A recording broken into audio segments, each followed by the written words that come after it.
దాన్ని ఎలా రేస్ చేయాలనే అంశం మీద కూడా చర్చ జరిగింది. దానికి ఒక ప్రత్యేకమైన వ్యూహం అనుకున్నాం, అది మీరే చూస్తారు.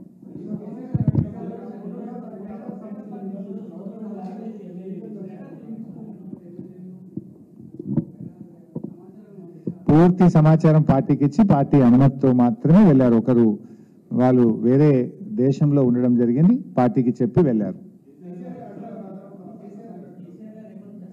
వస్తారు, తప్పకుండా వస్తారు. అది మీరు చూస్తారు కదా భాయ్ సాబ్.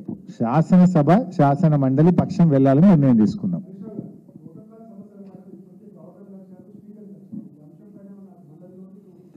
గవర్నర్ గారిని స్పీకర్ గారిని మేము కలిసింది, గవర్నర్ గారిని కలిసింది మొదటి అంశం నిరుద్యోగులు, రెండవ అంశం ఎమ్మెల్యేల డిస్క్వాలిఫికేషన్.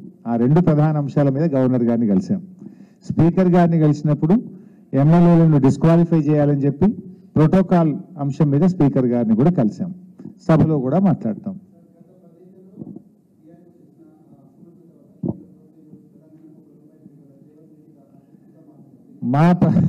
ఆయన అసమర్థత కప్పిపుచ్చుకోవడానికి మా మీద మాట్లాడి ఇట్స్ బిగ్ జోక్ కదా భాయ్ సాబ్. ఇప్పుడు ఎవరు గవర్నమెంట్లో ఉన్నారు? నువ్వు ఎన్నిసార్లు పోయి దండం పెట్టినావు మా అక్క చెప్తుంది.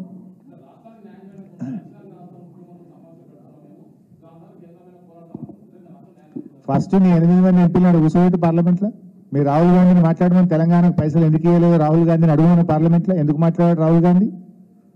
రాహుల్ గాంధీ తెలంగాణకు ఎట్లా అన్యాయం చేసినామని శాసనసభలో పార్లమెంట్లో రాహుల్ గాంధీని అడుగుమని. ఫస్ట్ మీ రాహుల్ గాంధీని నీ 8 మంది రాష్ట్రం నుంచి లేచిన కాంగ్రెస్ ఎంపీలపై పోడియంలో కూర్చోండి, ప్రధానమంత్రి కార్యాలయం మీరు ధర్నా చేయండి. నీ వైఫల్యం ఇది. You are totally fail. కనీసం రాష్ట్రానికి ఒక్క ప్రాజెక్టు కూడా తేవడంలో పూర్తిగా విఫలమైపోయినావు నువ్వు.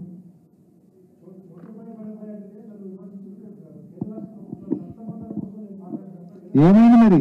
ఏది నీ సత్సంబంధాలు అడవే? నీ బడ్జెట్లో కనబడాలి కదా నీ సత్సంబంధాలు. నీ సత్సంబంధాలు బడ్జెట్లో కనబడాలి కదా. పక్క రాష్ట్రాలకేమో కనక వర్షం వివిధ వర్షం కురుస్తుంటే నీకేమైంది? మొండి చెయ్యి. Is it not your failure? Thank you Bhai Saab.